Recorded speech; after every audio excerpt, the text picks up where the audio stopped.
Singers are either going into the best time of the year or the worst time depending on the contracts they were offered.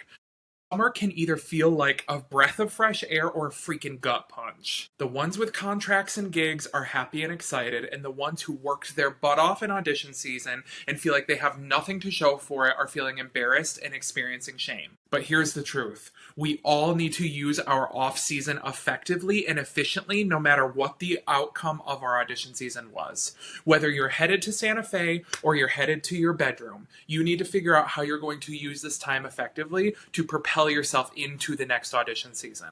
What's going on, everyone? Welcome back to the Singer Saved by Sales. My name is Jordan Schreiner. I'm an opera singer, I'm a voice professor, and I help people build businesses online to take the financial pressure off of their daily lives. Today, we are talking about how artists can use their summer season, their off season effectively and efficiently to help rebuild, reset, and get good foundation, good structure, good footing so that they can leap into audition season that's coming down the pipeline. Listen, y'all, I can speak from experience on this. I have had the seasons where I did a full audition season and spent $5,000 going in and out of New York City to sing for every company that would hear me just to get no gigs. I had that season. And then I had the season where I went off and did a 12-week contract singing with an opera company, had the time of my life. Absolutely loved it.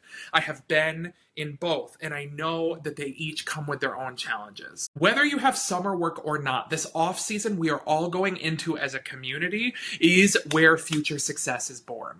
So grab a notebook, grab a note section of your phone. I'm going to give you some things that you can implement immediately that's going to get you set up for success. Number one thing we all need to start doing right now as we are in May, this can happen through June as well, is we need to update our materials. What does your website look like? What does the website on your bio say? I'm looking at myself because I was just thinking how I need to update it. Is your website mobile friendly? When's the last time it's been updated? When's the last time you had new headshots? I know these things can cost money, but we need to make sure that we are putting our best foot forward. Updating your materials also counts for social media. What is your social media presence? Is it full and booming, or is it sparse and is it empty?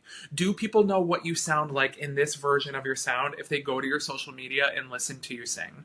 Do they know what you are doing and what you are up to? People are typing in your name into social media apps before they go to your website. Make sure that is curated for exactly what you want them to see. Who are you? Why should they hire you? Everyone should take 1 to 2 hours this week to go through with a fine-tooth comb and look at your materials.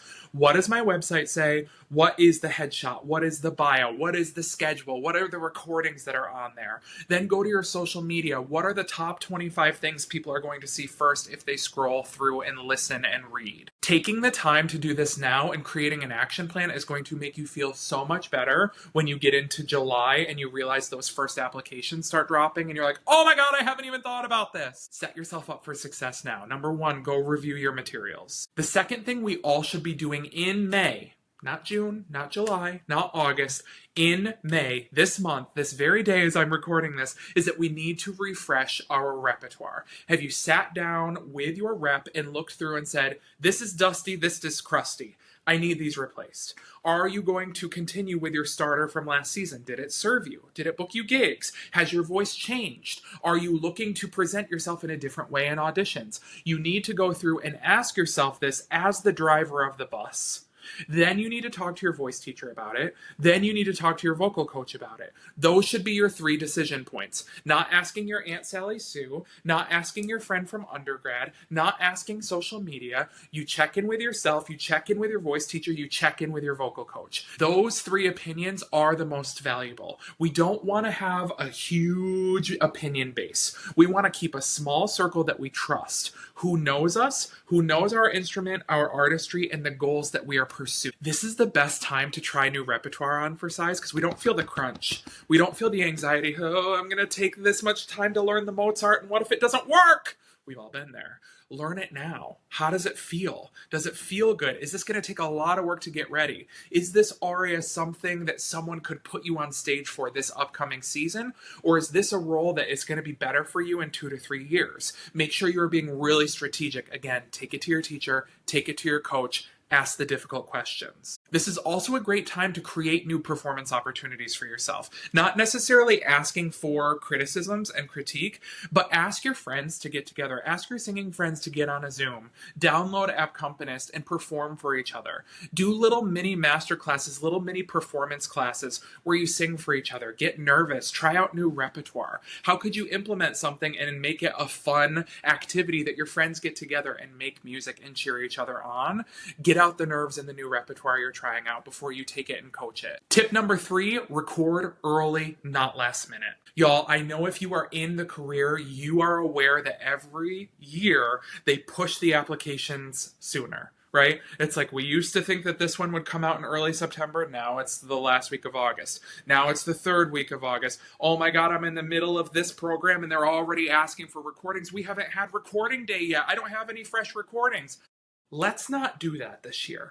Let's record before you go off to Santa Fe so that you have backups. Let's record before you go out to Des Moines so that you don't have to wait and be stressed and sweating it out all summer.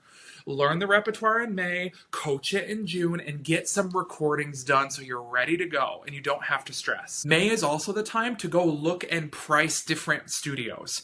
Where are your friends recording? Do you like the sound quality when you go to their website and listen? Where was it recorded? Go price it out. You can go through and structure how much money you need to be saving in May so that you can go and afford these recordings and not feel the financial stress pulling you down, weighting your shoulders. An action step you can do right now is to write down your timeline. When do you leave this summer if you are leaving this summer? When are you going to be really busy this summer working a 9 to 5 or doing a job to save money for the upcoming audition season? When is that hectic time going to be? Where are your blocks of time that you can start building something, that you can go out and you can go and coach and you can go and see your teacher and you can get in the studio? When is it going to be? Start mapping out your summer now before it gets here. Tip number 4 is to make more money now so that you can be prepared financially for audition season. If this is your first audition season, let me tell you, these add up fast, especially if you're not near an audition hub. Traveling in and out of the audition hub, the food, the warm-up space, if there is an application fee or a pianist fee, they add up super quickly. So what can you do right now to make more money? Maybe you want to start teaching, or maybe you want to start a side hustle or get into affiliate marketing like the sales team I'm a part of.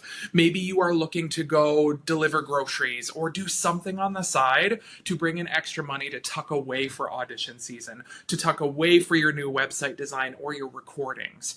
Because if we can make some extra money now and take that financial pressure off the shoulders that literally can feel so crushing and can absolutely make your audition season a miserable experience, you are going to set yourself up for so much success. I can remember scrambling in the fall. I would come back and I would be like, okay, my rent is this much. My car payment is this much.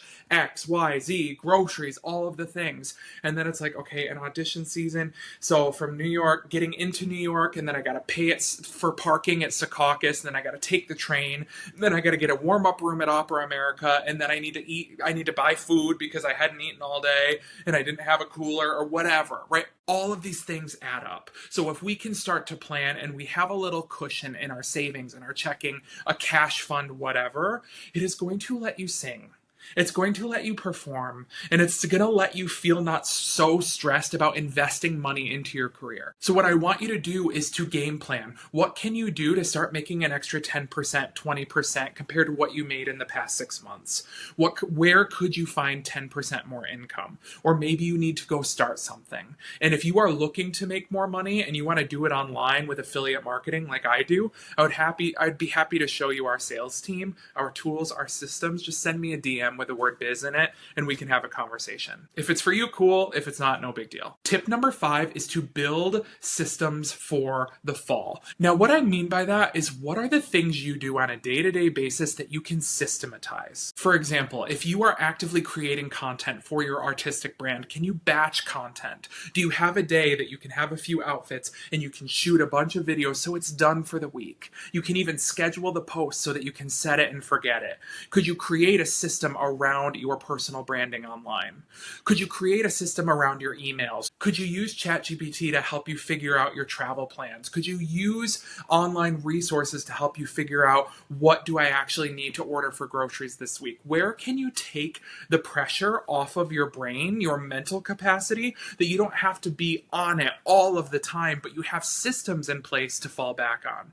Because we will always rise and fall to the level of our systems. So where can you go in and decide, okay, on Mondays this happens, on Tuesdays this happened. I always go through and check my finances on Fridays. Where is the system in your life so that things fall into place every week and you're not playing catch up all of the time? If we can build those systems, it's going to give us a chance to get ahead rather than constantly trying to pick up the pieces that are behind us. If you get anything from this podcast, I want you to hear my heart when I say this. Your off season isn't off.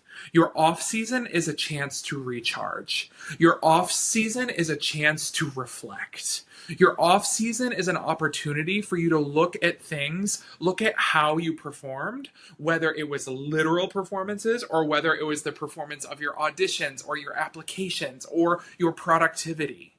How did you do in this last season? Are you happy with what you did? If not, it's not an act punishable by death, but how are you going to do it different this time? How are you going to show up better? And what are the tweaks that could not only make you more effective and efficient, but what tweaks are going to make you happier? Because if we are not getting joy from this on some level, why are we doing it at all?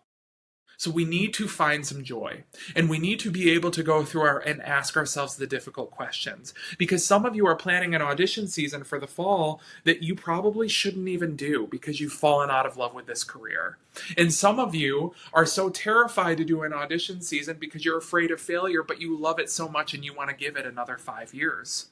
You need to decide what you really want out of life and not apologize for the answer. And when you decide what it is, freaking run for it and don't let anyone convince you otherwise. So I want y'all to do a self-assessment. Do you need to update your materials? Do you need to refresh your repertoire? Do you need to record earlier this season compared to what you recorded last season? Do you need to make more money to take the financial pressure off your art? What systems can you build to make your off-season and your fall even better than they were this past year? The beautiful thing about your off season is that you can rest and rebuild at the exact same time. They do not need to occur in different instances, in different seasons. You can absolutely take time for yourself to rest, to recharge, and also be building, working on your website on the side. You can be resting and recharging and also planning what repertoire you want to sing this year. The off season doesn't have to be frantic, but if you use it intentionally, you can enter this next season more grounded, more prepared, and more confident than you showed up this past year. I want you to ask yourself, what version of me do I want to walk into the fall looking like? What do I want to feel like? Who do I want to show up like? And how can I start building that now, in May, and carry that with me into June, July, August, and absolutely feel like I'm crushing the audition season this year? My challenge to you is to pick one or two of these areas that we talked about today and seriously go through it. Which one needs your attention most? Then go to the next, and go to the next. Make sure that you block out some time for this. Instead of waking up in the morning and doom scrolling for 2 hours before you have to leave for work, time block 30 aggressive minutes that you're going to comb through your website, or update your materials, or whatever one you decide. This is not about being perfect. This is about deciding if you even want to play the game anymore, and if you do, how are you going to do it effectively so you're not wasting your time and money and resources. I'm super curious what y'all got out of this episode. If you could do me a huge favor, and number one, click subscribe. That will help us get viewed so that other artists in the world get this content and can be able to make some changes, make some adjustments, etc. And then if you could take a screenshot of this artwork and put it in your Instagram stories with your biggest takeaway, tag me at JMSTenor. I would love to see what is helping you, what you are doing with this information, and so that I can cheer you on. I hope that you all have an amazing week. I hope that you stay happy, you stay healthy, take care of yourselves, and I will see you next week on the next episode.